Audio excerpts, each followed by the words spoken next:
developed and taught 3 courses as part of their minor in genocide and human rights studies. Judy has had extensive experience in teaching both middle and high school history in both New York City and Huntersville. 2 very similar, very similar. It's scary, you know? Who needs to go to New York City when you go to Huntersville?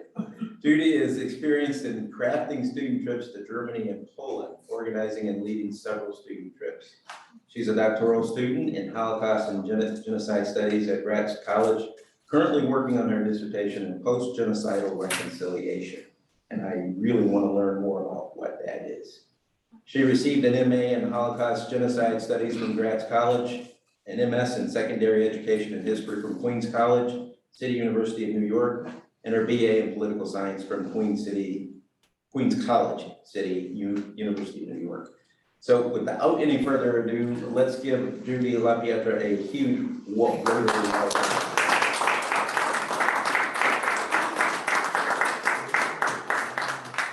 Thank you. And I have to walk when I talk. So I'm moving, so I don't know is that okay? It'll follow you. Yeah. It'll follow me? Yeah, as long as you're talking, it'll stay there. Well, thank you. I don't know if we can see her now though. I have no idea. No, because we can move it. Yeah, let's go right here. Don't trip over it. Is that, Where Kelly wasn't good, except to get your. Okay, there you go. There you go. Perfect. okay, perfect. Yeah, Well, that's can you all see it? well, We don't care about the screen. well, actually, I do have a presentation, so Yes. Back it up. should I? No. No, So You guys can see We it. can move. it's fine. Tom can't see either. All right, you can go ahead and start. I'll just move it around while you talk. Perfect, thank you. Yeah, I can't stay seated when I'm in it, so, well, again, And thank you you throw for that way a little more. I got an idea. Here. What you said? Come on, why don't y'all come on over, we will. There you go. Come on Yeah. over. Yeah, there you go. So will my slideshow be on the other screen or? It would take up the whole screen. Okay, so Are you we're ready ready for to it? go? Yeah, perfect. Thank you for inviting me. So, yes, so I'm the Assistant Director of the Stan Greenspan Center for Holocaust and Social Justice Education at Queens University. Our center is 7 years old and was started by Stan Greenspan, who at the time saw the need for kind of Holocaust consciousness and education locally. We added a social justice component. We added a component where we kind of work on Jewish life, community Jewish life. And so 7 years later, here we are, we're moving in some really exciting directions, and I'll talk about that in a little bit. So really the impetus for Stan Greenspan to create this center was understanding what the Holocaust was about. He had no personal connection to Holocaust history, but responded to it, right? Like so many of us do when we understand this history. So I'm starting off today with just a couple of things to kind of show you what we bring to student groups, to other community groups, and kind of get the ball rolling. And I know I only have about 10 or 15 minutes. So what was the Holocaust? If I ask you what was the Holocaust in your mind, what was it? An effort. I'll put in the teacher. An effort. Oh.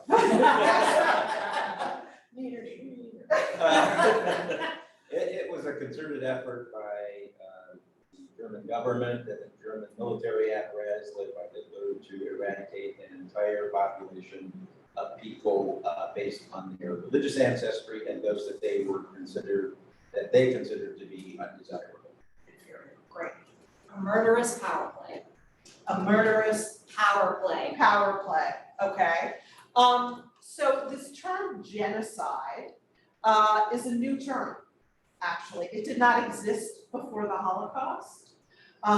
There was a Holocaust survivor, a legal scholar by the name of Raphael Lemkin, who after World War II said, we need to have a term to identify what this was, right? There has to be something that looks at this outside of the context of war. And so the term genocide, right, genos, people, the killing of people, was created after World War II. That does not mean genocides did not take place before Hitler came to power, right? But really right now, the legal framework for something to be deemed as a genocide, there are specific components that are required. And I wish I had time to get into that, but we don't. Judy, you've got more than. Yeah, you got. Oh, okay, well, because I could go on. You've got until at least 12:40, so. 12:40, okay. Or how about just go and then we'll tell you, hey, it's time to Yeah, stop. well, Stop, We're getting- stop, yeah. okay. All right, so, you mentioned in your definition, right, that millions of people died, 6 million or more than 6 million Jews, I'm sorry, I don't know how to kind of move it forward. And millions of other people died at the hands of the Nazis. And this is a photo here of prisoners' shoes. So there were 6 extermination centers midway through the war when Hitler moved into the Soviet Union and moves further east. There is this perceived problem of what are we going to do with these Jewish populations that we are encountering, right? The Nazis had this idea that we need space. This was about space and race for the Nazis. We need Lebensraum, living room for our people, right? And we also identify that there are populations of people that are biologically inferior, right? This was a concept that was quite active. Is it all right if I move over here? Yeah. In the minds of kind of Nazi philosophy. Inferior races. Where does this even come from? Well, I can tell you that when I teach my students, I put a quote up there and we kind of start off talking about, you know, what does this quote mean? And the quote I'm summarizing says something to the effect of, you know, we have to be diligent against inferior races. We have to make sure certain people do not continue to breed. You know, all of this pseudoscience nonsense. And I asked my students, who do you think said this? And they all say Hitler. And I reveal it was Teddy Roosevelt, right? So this idea of racially inferior people was something that the Nazis adopted. Actually, they looked at our legal framework. What we use here in the Jim Crow South, they modeled, right, in Germany. So when we talk about space and race, right, this idea of racially inferior people was an obsession, right, which of course is ridiculous. Let me go back to the photo. And so this is a photo of shoes. It's a mound of shoes. We look at the progression of the Holocaust, which begins in 1933 and really ends in 45. Why those years? 1933 to 45. Hitler's term. Hitler came to power in 33, right? So we don't say the Holocaust begins in 1939 with the war, right? It starts when the Nazis come to power. Immediately, they implement anti-Jewish laws and anti-Jewish measures within Germany before any thought of war happened, right? Yes. Did it not almost start even before that? Because it was more like after World War I and the Germans had all of these political and financial restrictions on them. That's when the resentment of the Jewish people who were primarily bankers and wealthy started. Wasn't that kind of like the seed that grew into the Nazi philosophy and? Yes, so the seed you're talking about is this, you know, anti-Semitism that kind of fueled, right, this idea of racial inferiority. There's a long history of anti-Semitism. We can go back to, biblical times, right? We didn't have a name for it, but it existed for this people who should be separate from the larger population. So Hitler compounds on that.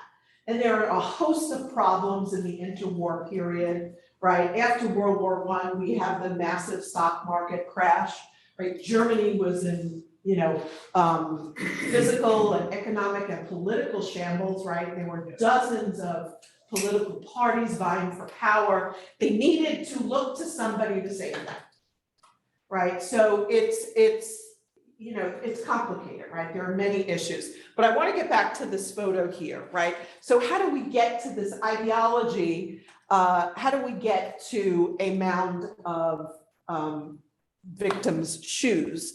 So when victims, as the war progressed and the Nazis had this idea of extermination centers, let's bring people to us instead of us going to them and kill them. We will bring them to us because that is the most efficient way to kill the largest number of people.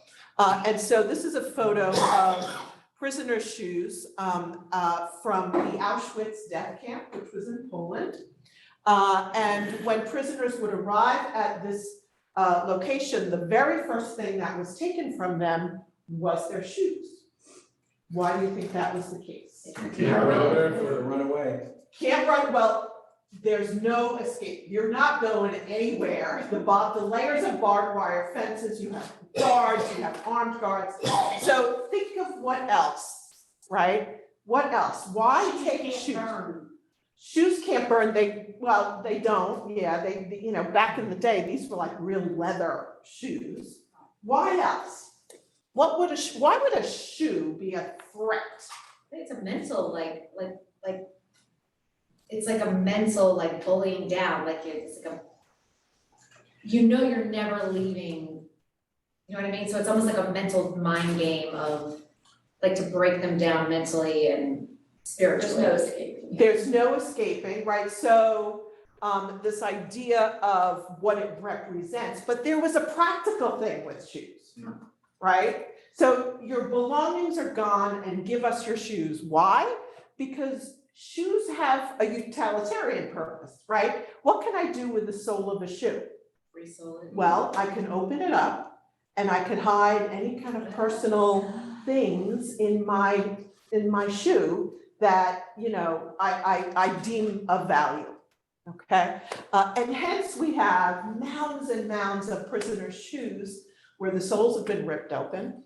I can tell you that I actually worked at the Auschwitz site in Poland years ago in their preservation department, and one of my projects was preserving prisoners' shoes. And so I can tell you, so maybe this was about, what are we in 23, about 10 years ago. 10 years ago, the Auschwitz camp in Poland still had about 60,000 shoes that had not been touched from the war. So, it's a massive undertaking. And of course, there's this, do we preserve it? Do we not preserve it? There's all of this debate. But so, this is what we think about when we talk about the Holocaust. Yeah.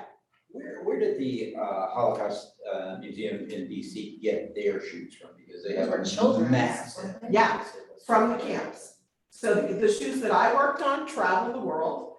There are museums around the world who have displays. Loan them out. Correct. Correct. I am actually working on a proposal to bring, there's an exhibit that is coming out of Auschwitz and which is unheard of. They share their shoes, but that's it. I am trying to bring this exhibit to Charlotte here, and it's other artifacts, and it's a remarkable exhibit. So fingers crossed, I'm putting a bid in for that in a couple of years. But, we can learn from this, and I can tell you that, looking at objects are what people connect with, right? Looking at a shoe, looking at glasses or a razor or a suitcase, students in particular really connect with that. Okay, these were people. I can't imagine 6 million or 11 million, but I can understand what this represents, right?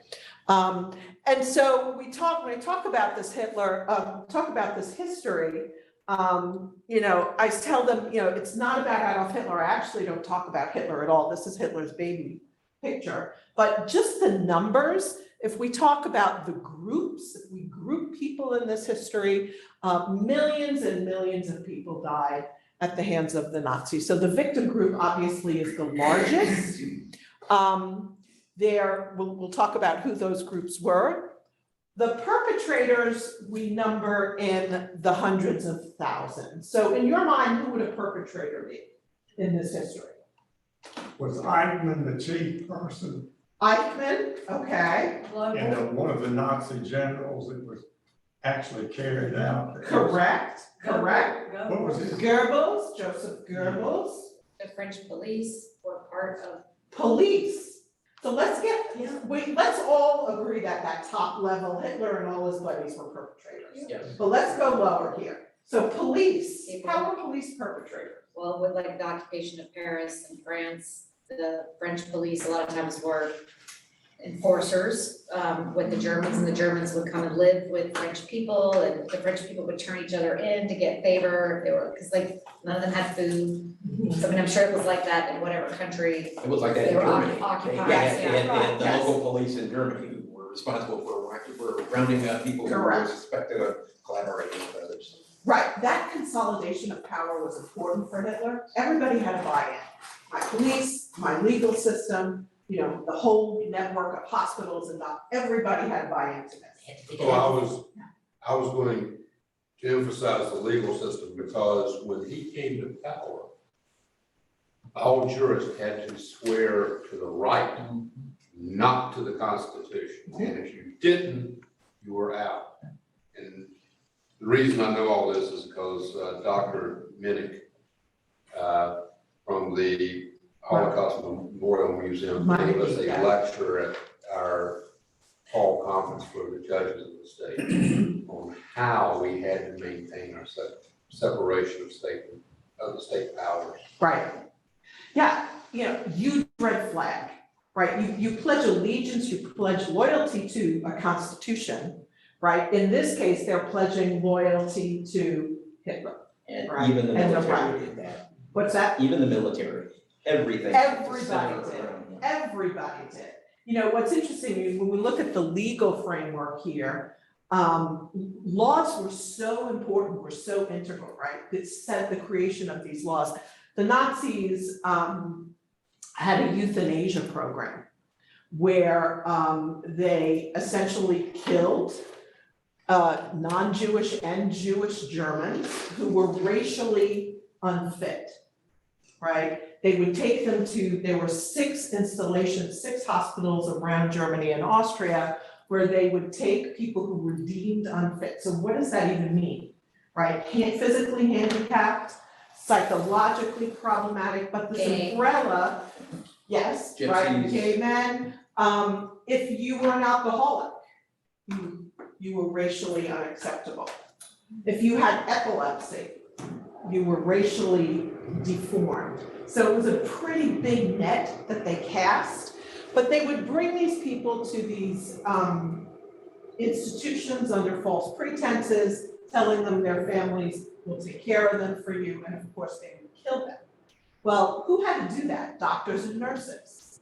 And the Nazi doctors actually pushed back, and they said, until there's a law protecting us, we're not gonna do this.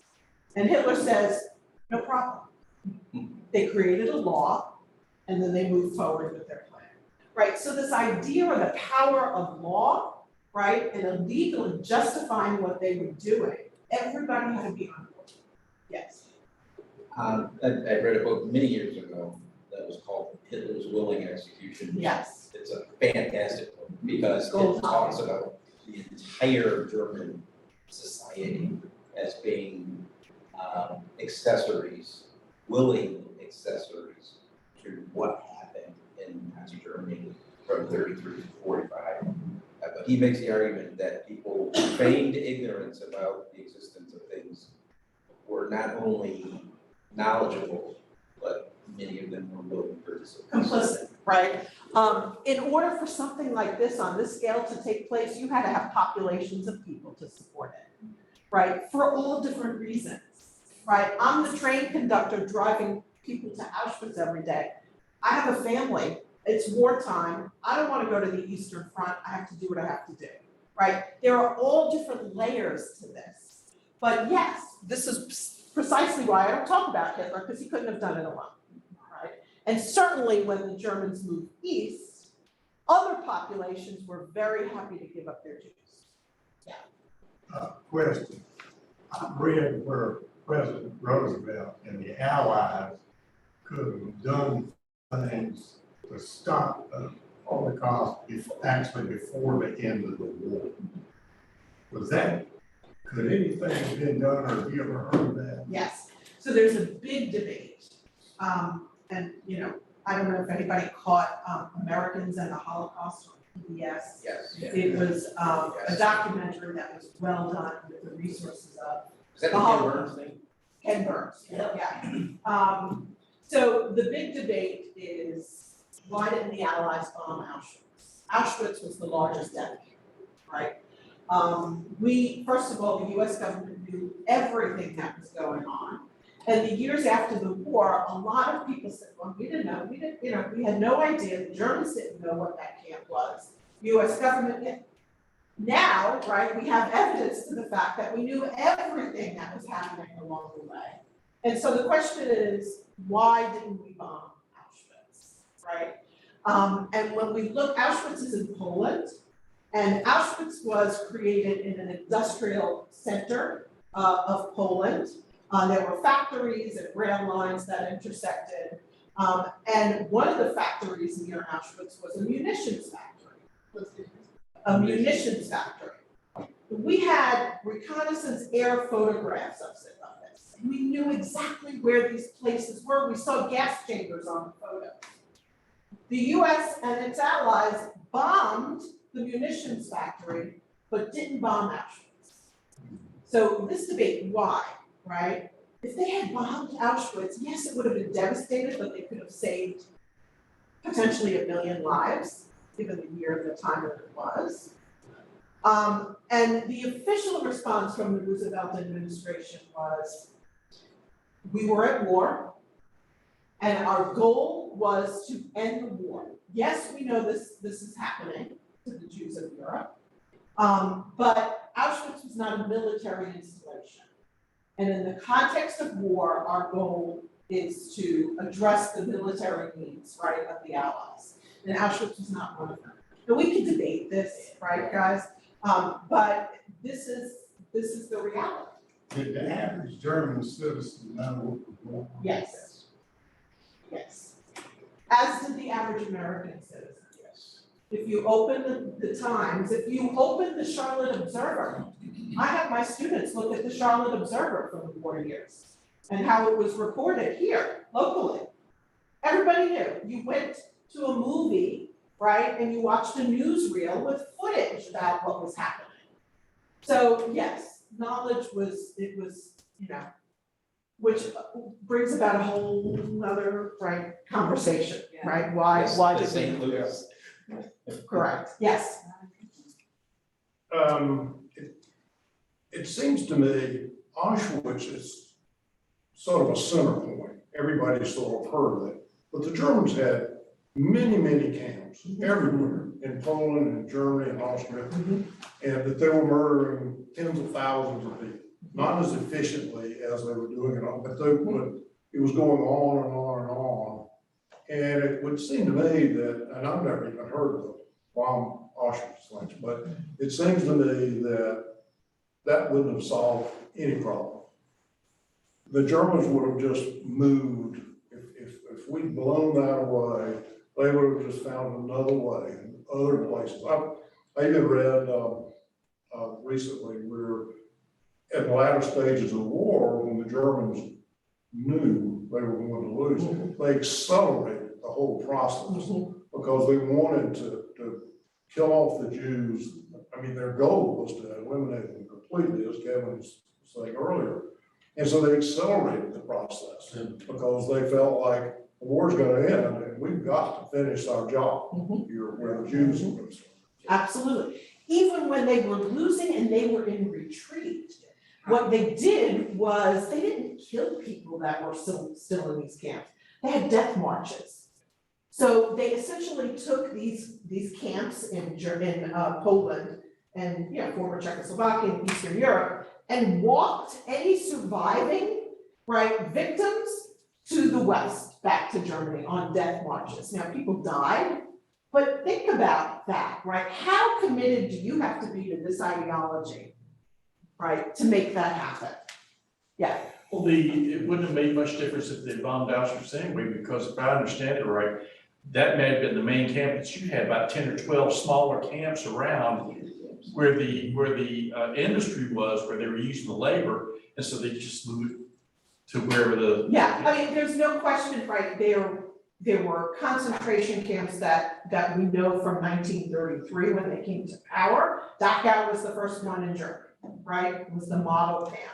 But when we look at Auschwitz-Birkenau in particular, it was such an incredible, efficient, you would have a rail car actually enter the camp. That is not seen in any other location, right? In early 1944, the Germans they wanted to be more efficient.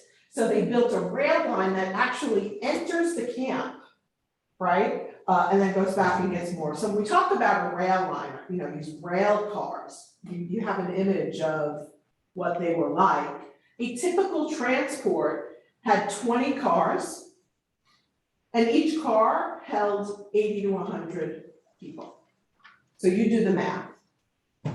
And every hour, cars coming into Auschwitz, train lines coming into Auschwitz. It got backed up where they had to have prisoners kind of wait out in the fields because it was just too many people, right? So it's a big scale operation, Auschwitz. Yes, people died in other camps. But this deliberate kind of idea of, all right, we're gonna maximize our potential here.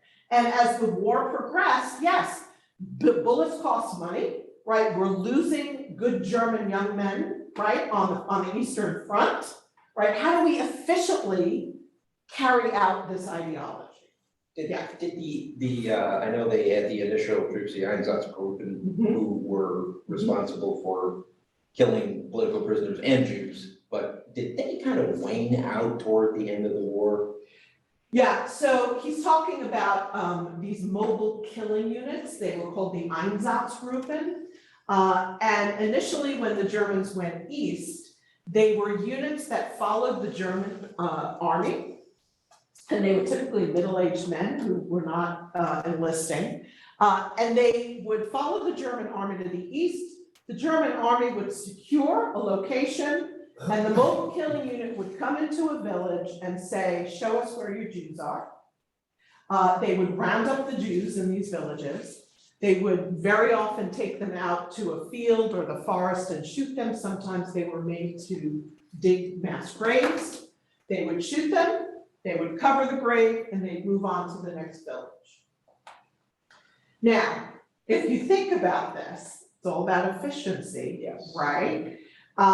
Over time, this is going to be problematic, right? So for example, bullets are costing money, right? We want more land, we want more space. That's not going to be an efficient thing. We also have testimony from these men who were engaging in this. And over time, they had a problem with doing this every day. Women and children, shooting them, right? Alcoholism was a big problem among these men. So they rethought this potential problem, perceived problem, right? And came up with a final solution to the Jewish problem. And the final solution is, no, we're gonna bring the victims to us. We're not gonna go to the victims and kill them. It's not working. The Wannsee Protocol. Correct. One more question. Yes. I've also read that there were some anti-Semites in the Roosevelt administration that may have encouraged him not to do anything. Yes, yes. Actually, our State Department was an old brand of anti-Semites, and that is absolutely the case. So, Roosevelt was a consummate politician, right? He had the war, he had his State Department, he had, voices in his own government. Yes, kind of condoning this. And, they were the old guard, right? The State Department at the time was the old guard. It was not the sole reason for our policy, but it was very much present, very much present. We don't have time really today, we talk about anti-Semitism, and we're asked to do programs now at the Greenspan Center. We're getting calls from corporations who are doing DEI work and, help us, let us understand, can you come and talk to us about anti-Semitism? What, and why we have to be concerned and what this means. It's such an entrenched hatred that by the time we get to Hitler, right, it's kind of an accepted norm, right? Certainly in European society and in American society. So I want to kind of just get us through here in terms of numbers. Did rescue happen? Yes. Did people stand up and put their own lives at risk and their own families at lives at risk to help other people, hide people? Yes, they did. That was not the norm, right? That was not the norm. And we number them in the thousands, right? And then for bystanders, I don't give a number. Why do you think that's the case? Why don't we have a number for bystanders? Hard to know, Why do you think? just hard to know. Who was a bystander to the Holocaust? Somebody The did world. nothing. Everybody. Someone who did nothing. The Pope? Someone who did nothing? Who else? Who? Most everybody. Everybody. Yeah. We were all You really bystanders. Charles ever, yeah. We were, correct. Okay, so I just kind of want to move us forward here. I just, put this image, these are images of the victims. Who were the victims? The primary victims of the Nazis were Jews, first German Jews, Polish Jews, Austrian Jews, but there were millions of others who were targeted. And everybody that you see here was deemed kind of racially unfit, right? We don't want to, poison our bloodline. It was actually the pseudoscience that they bought into. But what's important to distinguish, and I hear this from college students, what's up with the Jews? Why always the Jews? What, get over it. And I do, I hear this. And what distinguishes this from other genocides, this is fact, is that the Nazis targeted Jews globally. So I like to share the quote, not every victim was a Jew, but every Jew was a victim. So not every victim was Jewish, but every Jew was a victim. So no matter where you were, right, in the world, that global aspect really distinguishes this genocide from others. And there are other things as well, yeah. To your point, I was amazed to see, there was a story recently about Jews who had migrated to Shanghai, and the persistent persecution by the Nazis to Japan to try to eliminate them after they occupied that part of China. That was something I never learned in school. Actually, No. you know what else is starting to come out now? So one of my friends was raised by a Jewish mobster in Las Vegas and who used to work for Meyer Lansky. And apparently, they're now starting to learn that Meyer and a bunch of, and her father met Meyer in Shanghai. And so the Jewish mobsters in Shanghai were actually also fighting Hitler and the Nazis on their own kind of level. But I mean, like, who would have even thought about the Jewish mobsters? There are so many stories. Luciano was the guy who got, I think, bonded out of jail to help in that fight.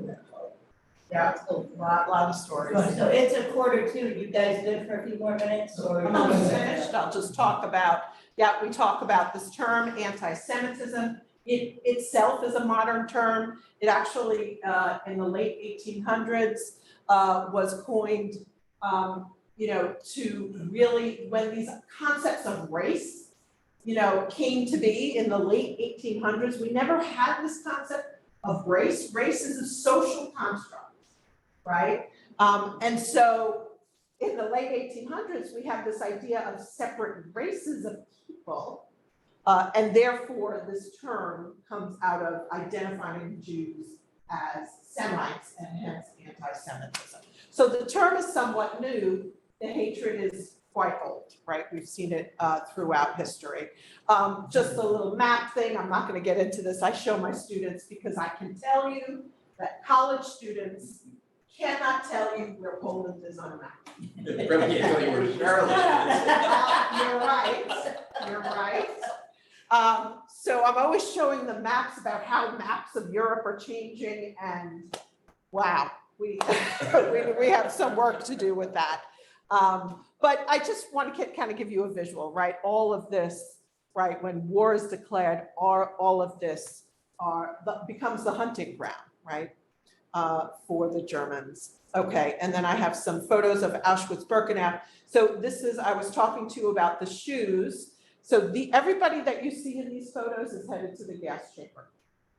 They're women and children, and they just arrived at Auschwitz-Birkenau. And what do you notice about these photos? What is characteristic? I know it's a little bit hard to see. The women and children. They have their belongings, They have their stuff. and they're like patiently waiting in line. Yeah. Which tells us what? No idea. Or they don't want to believe. They had no idea, right? Deception was an integral part of this history.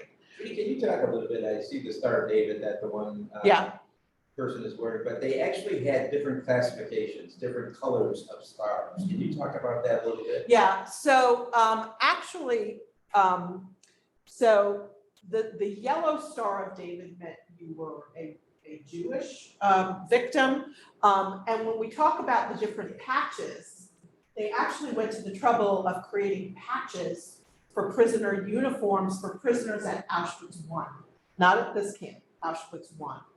So they could identify if you were a homosexual man and you were in the camp, you had a purple triangle that was upside down, right? If you had a yellow star, you were a Jewish victim. If you had a red triangle upright, you were a crime, you were a criminal, a street criminal, right? So they actually identified people, but that all goes away by the time we get, as the war progresses and the time we get to Birkenau and the numbers of people, these people weren't processed anymore. They were walking straight to their death, right? And they had no idea? I mean, they would hear, yes. Surely they did. We have testimony of people who were in ghettos, hearing about things in the East, gassing people, and largely people didn't believe it, right? It was kind of beyond imagination. So there were stories that filtered through. And then certainly when you get to Auschwitz, we have numerous testimonies that, people are looking for their loved ones. They just got off of a train, and they see a smokestack in the distance. What is that? It's a gas chamber, right? But by and large, deception, right, to the very end, they're standing at a gas chamber door, and there's a sign that says Brausbad, bathhouse. That's what I was. Right? They're about to walk into a chamber thinking they're taking a shower. So the efficiency of deception, right, is important. So I want to kind of take us to present day. We talk about this with our students. We show, this is a Nazi rally with the torches when the Nazis first came to power. And then of course, this is Charlottesville. Charlottesville. That's the UVA campus. Yeah. So if you notice, right, are there differences? Are there, yeah. Are you concerned about the incidents of anti-Semitism we've seen in the last 5 or 10 years? Like at the Jewish temple in Yes. Pittsburgh, and I think in New Zealand, I don't know how many people were killed. Yeah. But is that, It's real and it's closer than you think. So even on Queens's campus in June of last year, we had swastikas painted all on student doors in their dorms. Of the Jewish Oh, like, students. really? Wow. So it's closer than you think. And, it never went away, but what we're seeing is there's a boldness now, right? There's this kind of, that it's almost acceptable that we don't respond to it. So yes, we are seeing it, and that's where our center comes in. We are the first responders locally here in Charlotte, and we work with the North Carolina Council on the Holocaust. I just got an email yesterday of another school incident, a high school, locally here in Charlotte. Can you come, do a program for us? What do we do? And the other thing is, we only can do work, based on reporting. A lot of schools don't want to report it. Yeah. Right? A lot of places don't want this out there, right? If they're seeing it. And so that's a problem. That's problematic as well.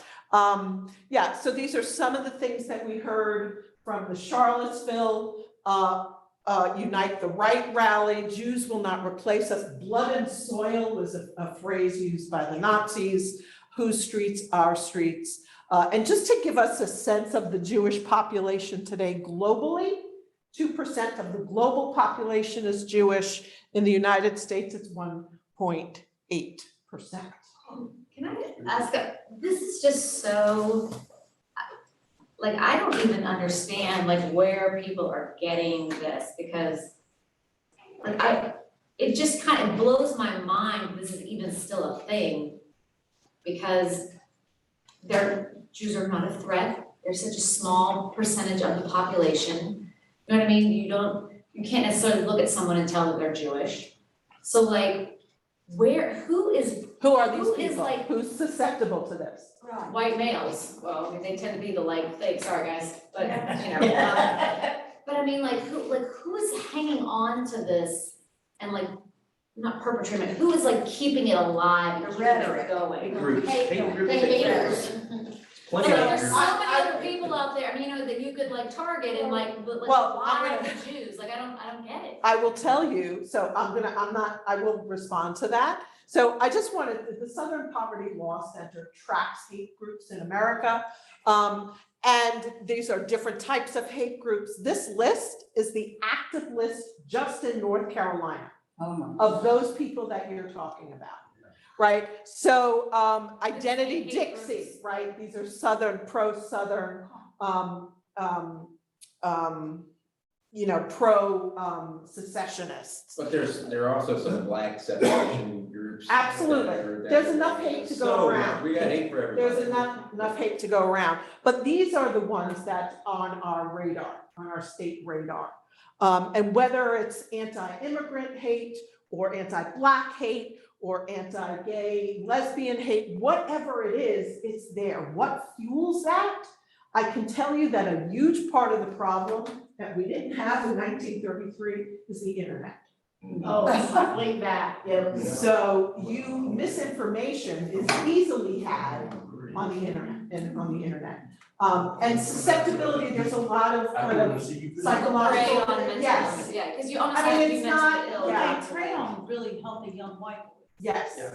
Yeah. I've called that. I've called that. Oh, yeah, I caught it in our house, yeah, I've my It's a kids sense are of They belonging. prey on healthy Yeah. young white men. Yes. And it's They prey on not, them. the internet, I think, helps to convey the hatred, and it helps to attract people. But these are largely groups of disaffected people who feel as if they've been marginalized somehow by society, and they're looking for people to blame. Even before the internet, Father Coughlin. He was a Detroit yeah. priest, for God's sake. Yeah. He was such an anti-Semite. Yes. Yeah, so now you're part of the group, you belong to something, you have a purpose. Yeah. Right? It's a powerful thing. And that's how Hitler got started. That's how Hitler started, and the Allies went in after and denazified as much as they could. Denazification took place, right? This program of trying to kind of deprogram psychologically, but, you know, that's a tall order, but I just kind of share this with you because it is very much this is not a history lesson. This is our daily existence, right? How do we respond? We respond different ways. I believe that education is the key to responding to hate. We had national legislation in 2019. We have state legislation that will take effect next year. In the state of North Carolina, it is now mandated to teach the Holocaust. There are 29 states in our country that mandates it. Students have to get some Holocaust history. So that means there are 21 states that don't. That do not. South Carolina, right, I mean. Of course. But the Holocaust didn't happen, y'all. Well, you know, we are at we can talk about how Germany has come to terms with its past. And the Holocaust is taught in Germany at every stage. Everywhere you look, there's a memorial, there's a certain acceptance of that past. And I would argue that we are experiencing that here in this country. We are still grappling with our own past. I have sat with German teachers in Germany, and they said to me point blank, well, you're studying the Holocaust, what about your Native American population? You're right, you're right. And I don't have an answer. Yep. I don't have an answer. You're Because exactly right. our kids' history textbooks, it's a page of, with somebody in feathers. I mean, it's Cowboys and ridiculous. Indians, it's not. So until we kind of get our minds around our own history, and we're talking about book banning, the Nazis burned books in mounds in front of universities when they came to power. And art. So, and this is also where the Greenspon Center is. And, I like to kind of share this is from our goal, rooted in our common humanity, drawing on lessons of the past, reaching upward through education and advocacy is really what is at the heart of what we are doing. We are, like I said, the Greenspon Center has 4 different kind of subgroups. Holocaust and human rights education, I gave you a taste of today. Social justice and community organizing. We work with the Black Jewish Alliance here in Charlotte. You might not even know it exists, but it does exist. It's a wonderful group that does powerful work. And so we are actually putting some programs out with them and other groups as well. Jewish Life, Multicultural Connections. This is really more on campus at Queens, and then Jewish Studies, like furthering scholarship on Jewish studies. And so that is where we are. Hey, how about around? I want to look at Anybody online has any questions? Yes, And also, can you give me a list of the people that are online, because we can't see them all? I will Or just take make a this out. Okay. And we can end the slideshow. Everybody's gone. Joyce, Quantin, do you have any, questions or any?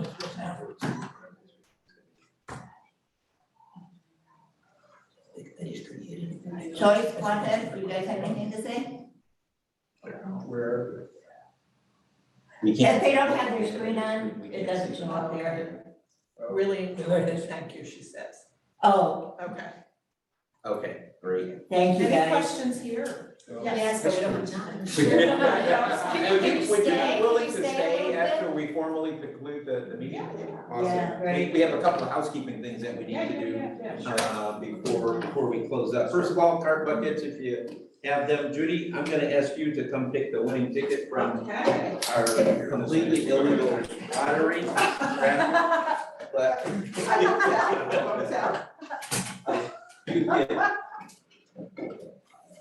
if you can just come pick pick one ticket, and all we need are the last 3 digits. Okay, so just anyone. Just anyone. Last 3 tickets. Look at that, you're down to win. Should have bought tickets today. I had to get right. I need my glasses. I'm showing my age. No, we all Okay. Last 3 digits is 999. Oh, 999. Glad it wasn't 666. 999. Woo! All right. Winner, winner, chicken dinner. Thank you donated. Thank you so Of course. much. You're still drunk. I'm Dropping still money. dropping money.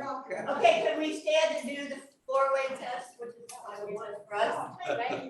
Of all the things we think say or do, number one. Is it true? Number two. Is it fair to all concerned? Number three. Will the goodwill of better friendships? Number four. Will it be beneficial to all concerned? And number five. Will it be fun? Thank you guys, thank you. Thank you. Thank you guys. I do that all the time. I have to look at it. Thank you.